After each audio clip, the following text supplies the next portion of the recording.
코로나19 이 바이러스로 인해서 전 세계가 지금 공포 가운데 빠져 있습니다. 그 공포와 두려움의 핵심은 죽음입니다. 그러니까 이거에 걸리면 죽는다 라고 하는 생각을 하게 되기 때문에 두려움과 공포가 우리 뼛속 깊이 파고들고 있는 것을 볼 수가 있습니다.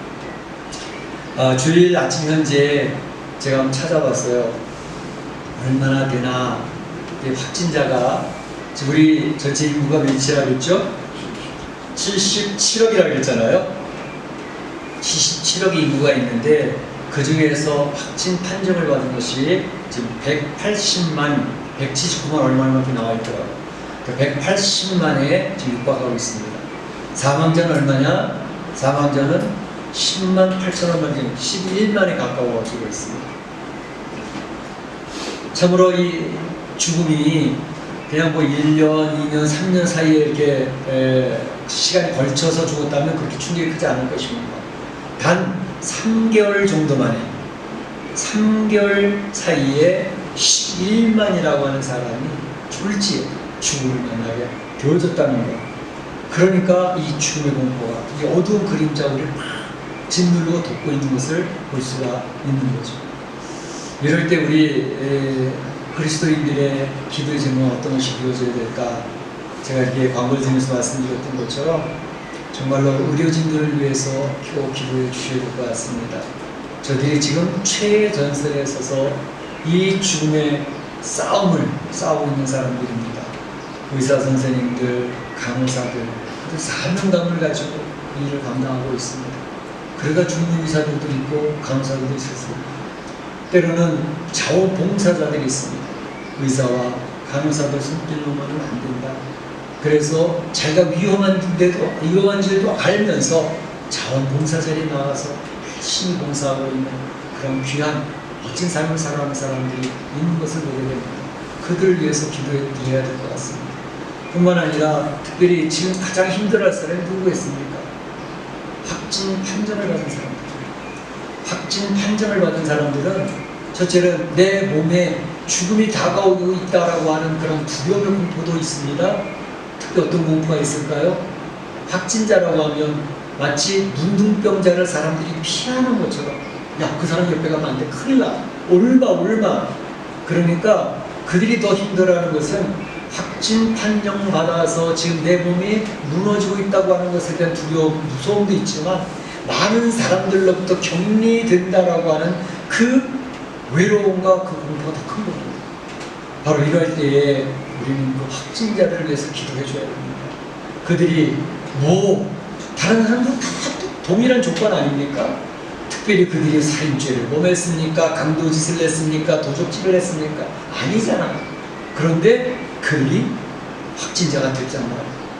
그럴 때 그들에게 오는 이 질병에 대한 공포뿐만 아니라 이러한 관계에서 끊어져가는 이 왕따 되어지는 그 공포, 이거는 이루 말할 수가 없는 것입니다.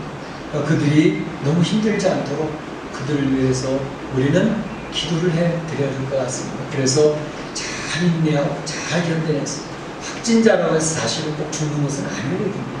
확진 가운데 회복된 사람이 몇십 배로 훨씬 많습니다.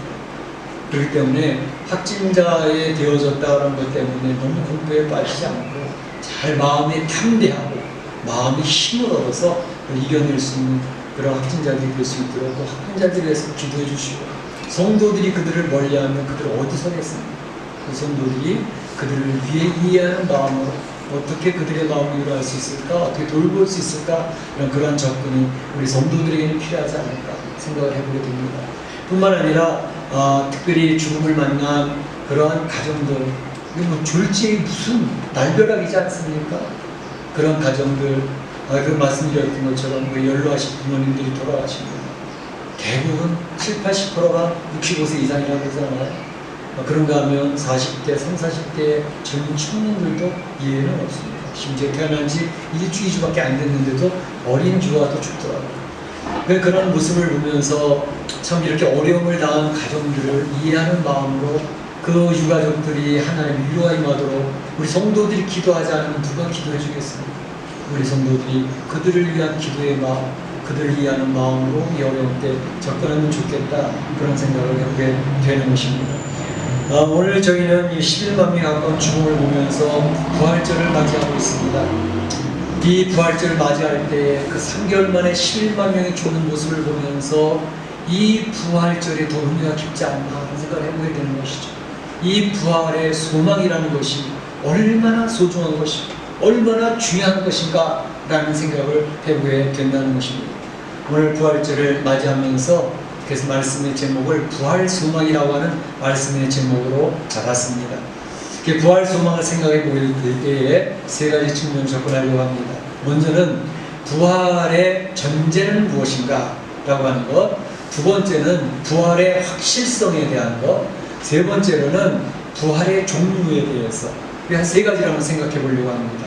먼저 부활의 전제가 있을까? 네, 부활에는 전제가 있습니다. 무슨 말일까요? 부활이라고 하는 것은 뭐예요? 다시 살아난다고 하는 거 아니겠습니까? 부활이라는 것은 다시 살아난다고 하는 것이기 때문에 다시 살아난다고 하는 의미는 그 전제가 반드시 있다고 하는 사실은 뭘까요? 죽음입니다. 죽음이라고 하는 전제 속에서 바로 부활이라는 말이 이루어질 수 있는 거죠. 다시 말하면 사람이 죽어야 다시 살아나는 것이지 죽지 않고서야 어떻게 다시 살아날 수 있습니까? 그러니까 부활이라고 하는 단어 전제는 죽음이라는 것이 전제되어져야 된다는 것을 이야기하고 있습니다. 지금 우한 폐렴 코로나19로 인해서 몇 달 사이에 십수만의 생명을 잃게 되어지는 현실 앞에서 느끼는 것이 있습니다. 여러분 어떤 것이 느껴지십니까? 이 석 달여 만에 11만 명이 막 쓰나미처럼 죽어가고 있습니다. 이제 며칠 사이에, 한두 주 사이에 배가 3배가 더 될지도 모르겠습니다. 몇십만이 더 죽을지도 모르겠습니다. 이런 모습 앞에서 여러분이 느끼는 것은 무엇입니까? 이 죽음 앞에 느끼는 것은 무엇입니까? 저희는 세상을 살아가면서 인간의 위대함, 인간의 놀라운 능력, 인간을 숭배하는 그런 시대, 현대 문명을 살고 있습니다. 인간이 최고야. 그래서 인간이 지금 우상이 되어진 그런 시대를 살고 있는데, 사실은 이렇게 대단한 존재로 인식되어졌던 인간이 한없이 약합니다. 눈에 보이지 않는 바이러스라고 하는 그런 것 앞에서 이렇게 힘없이 무너지는구나, 무릎을 꿇는구나 라고 하는 모습을 보면서 인간의 존재가 대단한 줄 알았다, 그렇게 되기를 소원했다. 그런데 결코 그렇지도 않구나. 그래서 이 우주를 창조하신 하나님 앞에서 우리 인생은 겸허해질 수밖에 없다 라는 것을 교훈을 받고 있지 않나 싶어요. 내가 그렇게 대단한 존재가 아니다. 그 전에 나사에서 JPL에서 이 우주를 촬영한 그런 동영상을 보여준 적이 있습니다. 지구에서부터 쫙 멀어져 가면서 지구를 촬영을 하는데, 지구를 벗어나 태양계를 벗어나 우주 안드로메다 그 우주를 지나가면서 지구를 비춰주는데, 지구가 대단한 존재로 보여졌는데 우주 속에서 지구는 별볼 일 없더라고요. 점에 불과해요. 점에. 그 정도 볼랑말랑한 점에 불과한데 그 지구 안에 우리 인간의 존재는 더더욱 말할 것도 없습니다. 그런 이 우주를 창조하신 하나님 앞에서 우리의 모습이 겸허해져야 되지 않을까. 우리 얼마나 겸허합니까? 얼마나 내가 대단한 존재라고 증거하기를 원합니까?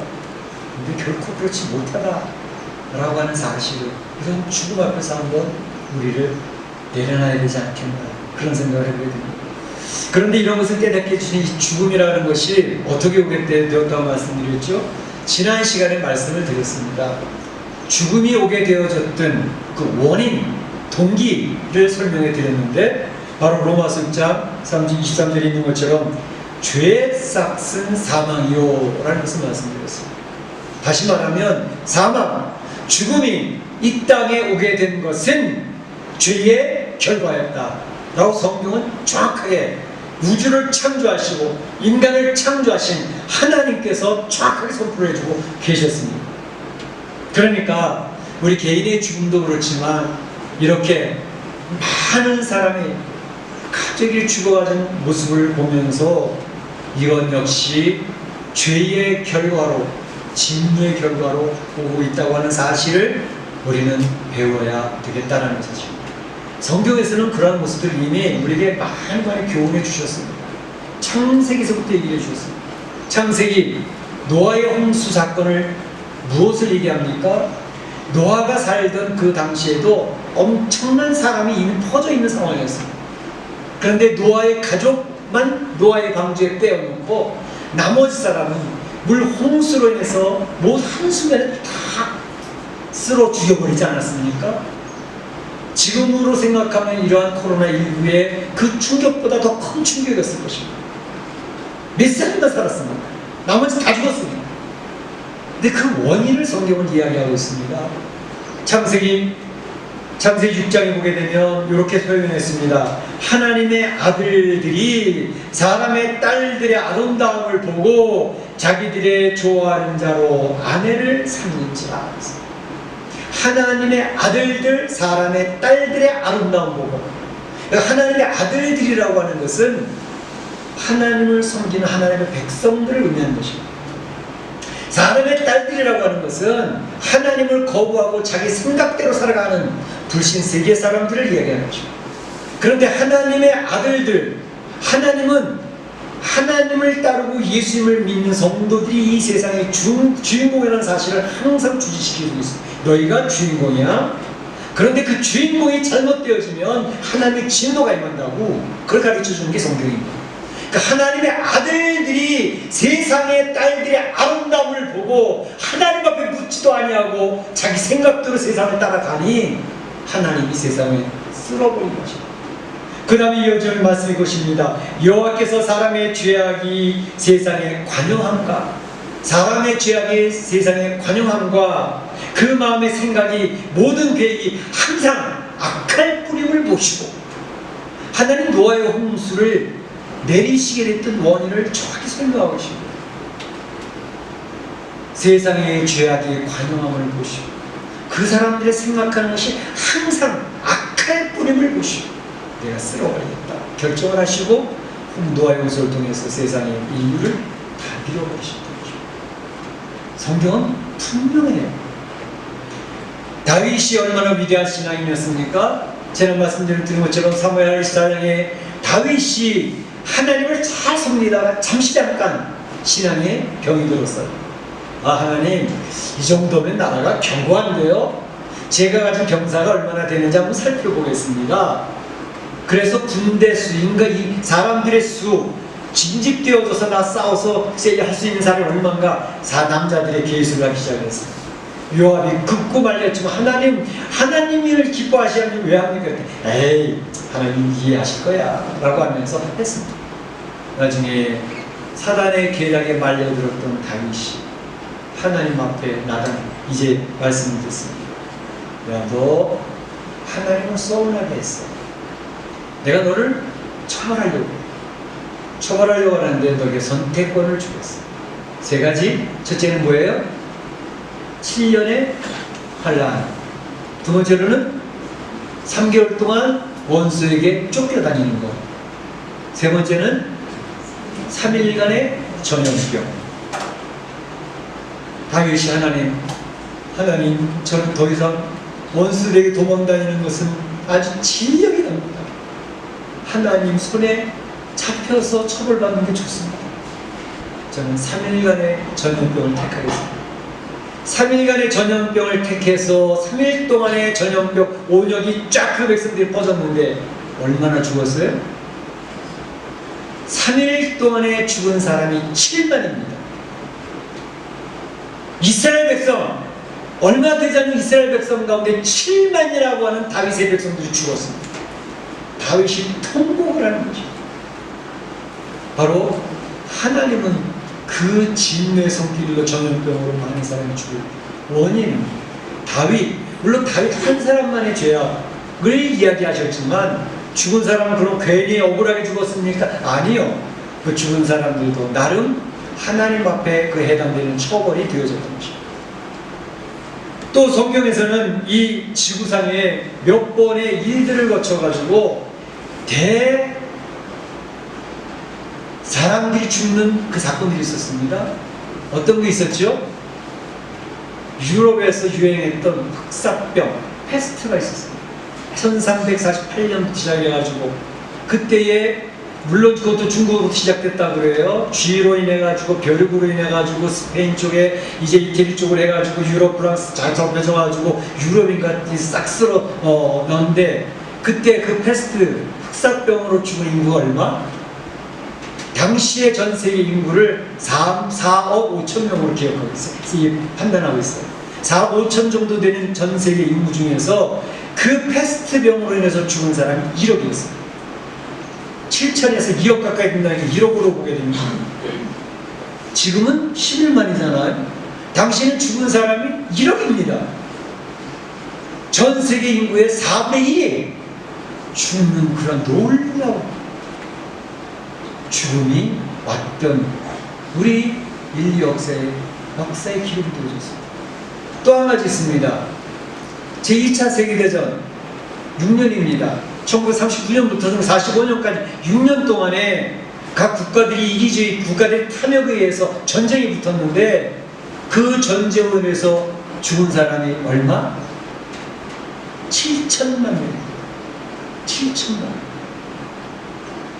그때 우리가 잘 알고 있는 것처럼 유대인들이 예수님을 죽이면서 이 죄를 우리 후손에게 돌리소서 라고 했던 그 말씀의 결과대로 유대인들이 히틀러에 의해서 600만이 죽었습니다. 가스실에서 비누가 되어져 갔습니다. 뿐만 아니라 히틀러가 자살해서 죽고 난 뒤에 바로 러시아에서 이제 자리를 잡아오고 있던 공산당 혁명, 그 공산당을 통해 가지고 히틀러가 죽으니까 그 공백을 누가 메꼈느냐? 러시아의 공산당이 자리를 잡고 동유럽이 다 공산당 치하가 되면서 그 이념에 반대했던 사람도 싸그리 죽습니다. 얼마나 많은 사람이 죽었는가. 이 죽음에는 이러한 메스의 죽음, 엄청난 사람이 죽는 그런 역사들이 있었는데 그런 모든 것들이 어느 결과로? 죄로 인해서 왔던 하나님의 진노들이었습니다.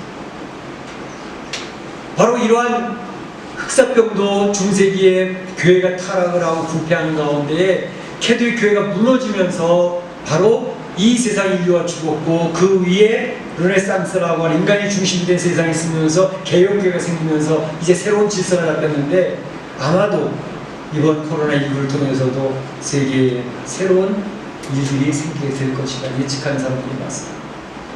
이렇게 죄의 결과로 말미암아 이 세상에 죽음이 몰려왔는데 그런데 죄로 인해서 죽지 않은 세상이 있었습니다. 누굴까요? 바로 죄 때문에 이 세상에 죽음이 왔는데 죄가 아닌데 죽음을 맞이한 사람이 있습니다. 곧 예수 그리스도십니다. 예수님은 죄가 없으심에도 불구하고 바로 죄인들을 살리기 위하여 십자가에서 죄를 처리하기 위해서 죽으셨습니다. 십자가에 나와서서 죽음을 선택하신 예수 그리스도. 예수님도 죽음을 당하셨기 때문에 그 죽음이라는 전제 속에서 부활이라고 하는 영광을 보실 수가 있습니다. 유명한 영어 단어 있죠? No cross, no crown. 죽음에 십자가가 없었다면 부활의 영광이 없었을 것이다. 그래서 십자가의 죽음이 없었더라면 예수님에게도 부활의 영광은 오지 않았을 것입니다. 다시 말하면 부활이라고 하는 것의 전제는 죽음이라고 하는 전제가 있었다라는 것을 말씀드리고 싶은 것입니다. 그 부활의 확실성에 대해서 한번 생각해 보겠습니다. 부활의 확실성.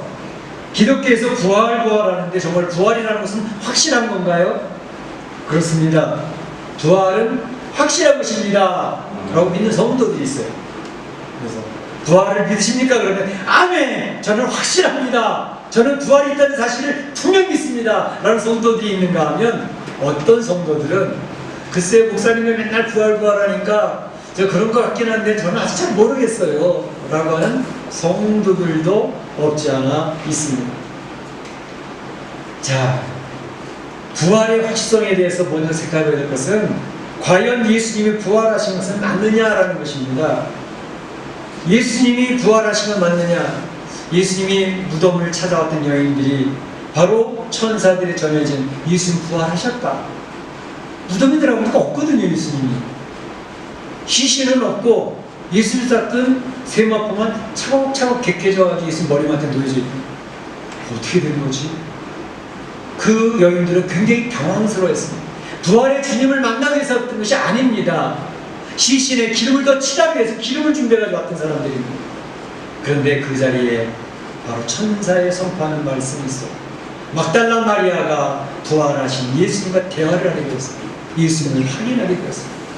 뿐만 아니라 제자들에게 부활하신 예수님이 나타나셨습니다. 요한복음 20장 19절에 제자들이 두려워 떨고 문을 다 잠그고 들어서 이제는 우리가 잡혀가면 다 죽을 텐데 그러고 두려워 떨고 있을 때 예수님이 샬롬 평안이 있을지어다.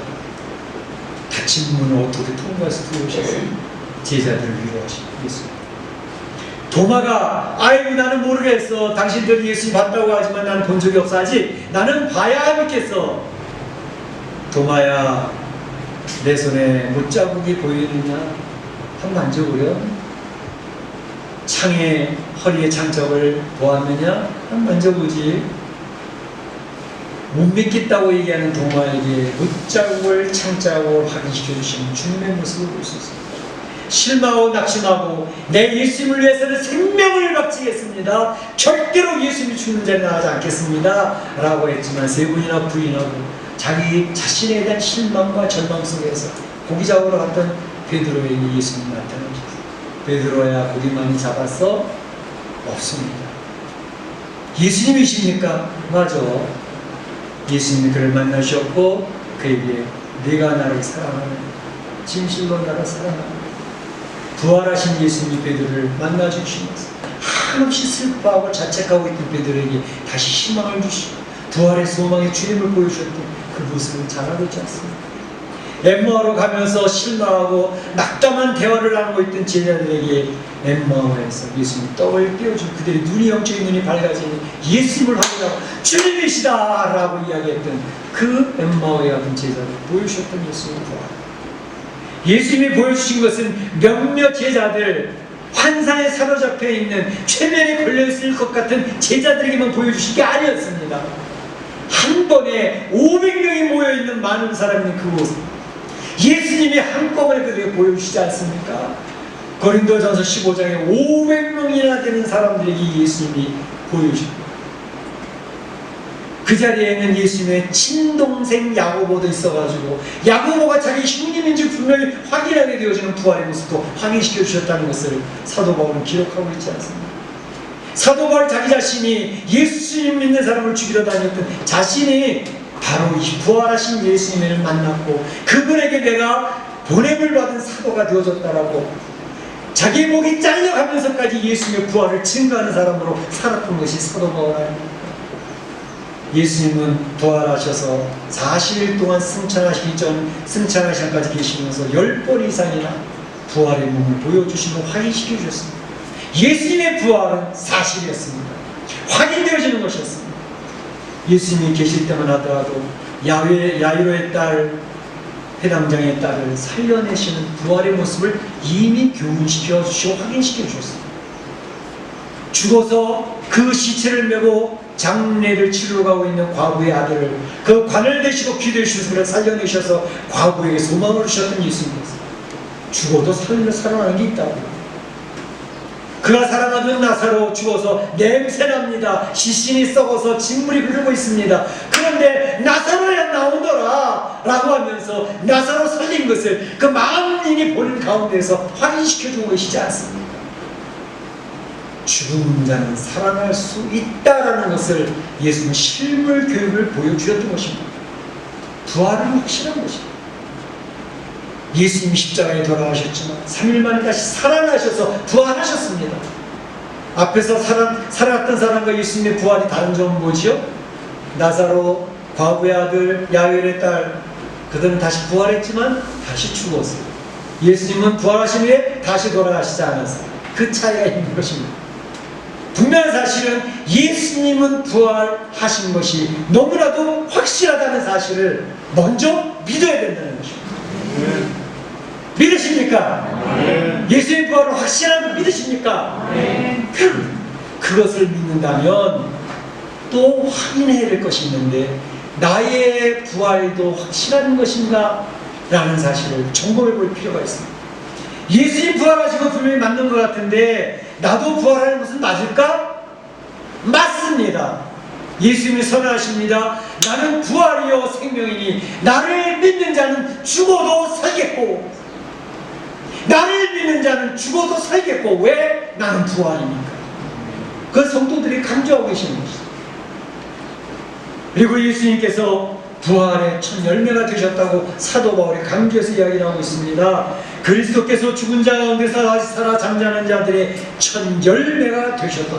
잠자는 자들, 성도들의 첫 열매, 부활의 첫 열매가 되셨다. 첫 열매라고 하는 의미는 둘째 열매도 있고 셋째 열매도 있고 따라오는 열매가 있고, 성도들이 잠자고 있지만 그들이 모두 다시 부활의 계획을 참여할 것이라는 사실을 선언하고 계시는 것입니다. 여러분은 부활하실 것입니다. 죽어도 살아날 것입니다. 바로 그것을 확신하는 것이 성도들이라는 것입니다. 이런 부활의 확실성, 예수님의 부활의 확실성뿐만 아니라 나도 죽어도 부활한다는 확실성에 대한 확신을 가지고 있다고 하는 사실. 마지막 한 가지는 부활의 또 다른 종류의 부활이 있습니다 라는 것을 소개하고 싶어요. 그게 무슨 말씀이에요? 예수님 믿는 사람들, 그 믿는 자들만 다시 부활해가지고 영원한 생명을 누리는 거 아닙니까? 지난주에 말씀하셨던 것처럼 죽는 순간 우리는 낙원으로 임하게 되었고 예수님이 계시는 그곳에서 하나님의 나라를 누리고 있지만, 예수님이 재림하시는 그때 우리는 부활체를 입고 시신이 무덤에 있었지만 그것이 부활의 역사를 감당하면서 이제 낙원에 있던 우리가 영원한 생명을 누리는 하나님 나라로 옮겨지게 된다는 사실을 말씀을 드렸습니다. 우리는 귀신이 돼서 이 세상을 죽은 다음에 떠돌아다니는 귀신이 아니고 죽는 순간 우리는 주님과 함께 있게 됩니다. 할렐루야! 할렐루야! 그런데 예수 성경에서는 놀라운 이 일을 또 선포하고 있습니다. 성경은 예수 생명의 부활도 있고 심판의 부활도 있다고 이야기하는 게 너무 충격입니다. 저도 맨 처음 이 말씀을 대할 때 이거 뭐야 도대체? 생명의 부활은 뭐고 심판의 부활은 뭐야? 굉장히 당황스러워했었습니다. 요한복음 5장 29절 말씀에 그렇게 되어 있죠. 선한 일을 행한 자는 생명의 부활로, 악한 일을 행한 자는 심판의 부활로 나오리라. 성경 분명히 선언합니다. 생명의 부활이 있고 심판의 부활이 있다. 생명의 부활은 어떤 사람? 선한 일을 행한 자가 생명의 부활, 악한 일을 행한 자는 심판의 부활. 그러면 또다시 궁금증이 생깁니다. 선한 일을 행한 자는 도대체 뭐야? 착하게 살고, 구제하게 살고, 도덕적으로 살고, 많은 사람들 앞에 존경받는 그런 삶을 살아 선한 일을 행해야 내가 생명의 부활에 참여할 수 있다는 말인가? 악한 일, 도적질을 하고 강도질을 하고 사람을 죽이고 이런 악한 일을 행하면 그 사람은 심판의 부활을 받는다는 것인가? 행함에 초점을 맞추고 있는 것인가? 그렇게 생각할 때 성도들은 혼돈스러워. 그럼 무슨 믿음으로 구원받는다는 건 도대체 뭐예요? 제가 아무리 해도 그렇게 선하게 산 것 같지는 않은데요. 저도 역시 거짓말도 있었고요, 다른 사람 속이는 것도 있었고요, 악한 일을 얼마든지 내 삶 속에서 얼마든지 나오는 것을 알 수 있는데, 그럼 어떻게 저는 심판의 부활이 되는 것입니까? 그것에 대한 해답이 성경에 있습니다.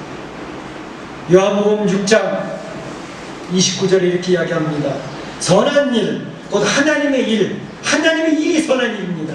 하나님의 일이 무엇인가에 대해서 성경은 선언하고 있습니다. 요한복음 6장 29절 이렇게 얘기합니다. 예수께서 대답하여 이르시되 하나님께서 보내신 일을 믿는 것이 하나님의 일이니라. 하나님의 일이 무엇이냐? 하나님께서 보내신 일을 믿는 것이 하나님의 일이라는 것입니다. 하나님의 일이 선한 일인데 그 선한 일, 하나님의 일은 무엇이냐? 그것은 하나님께서 보내신 일을 믿는 것이 하나님의 일이라는 것입니다. 할렐루야! 네. 할렐루야! 네. 그래서 여기 선한 일은 착하게 살고 구제하며 도덕적으로 사는 그 의미하는 것이 아닙니다. 악한 일이라는 것은 강도질하고 살인은 그것이 아닙니다.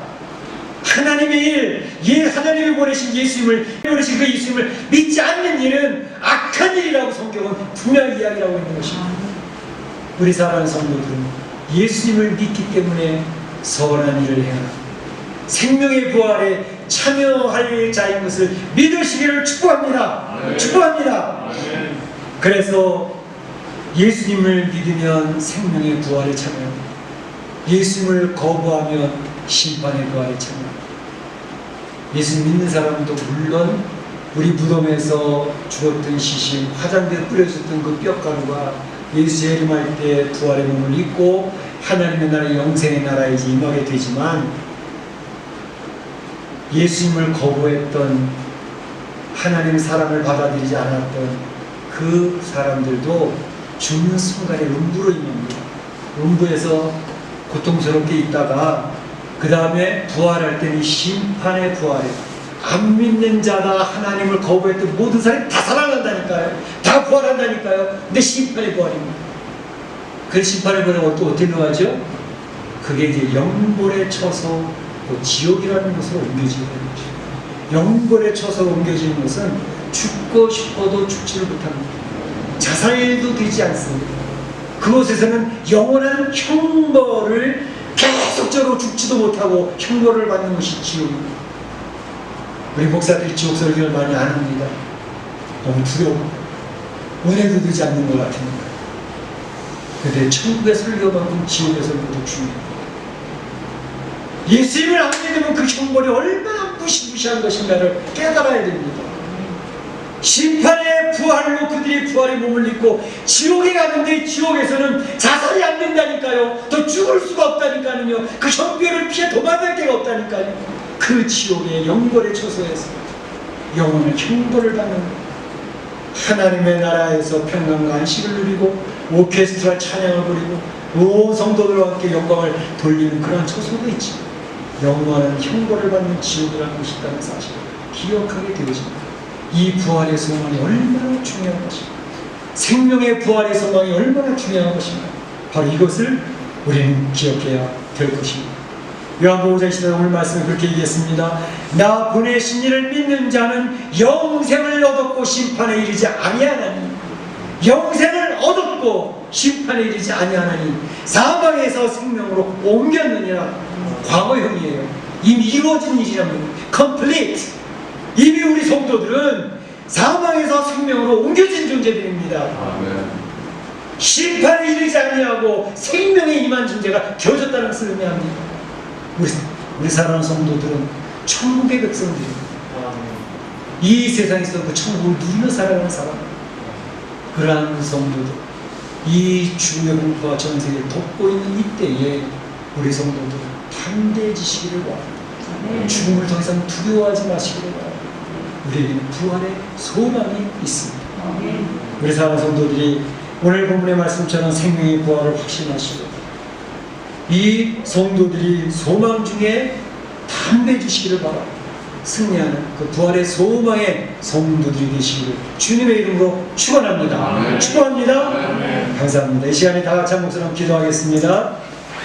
오늘 주신 하나님의 말씀, 정말 나에게는 부활의 소망이 있는가, 부활의 확실한 소망이 있는가 하는 것을 확인하면서 한번 기도하시기를 바랍니다. 같이 기도하겠습니다.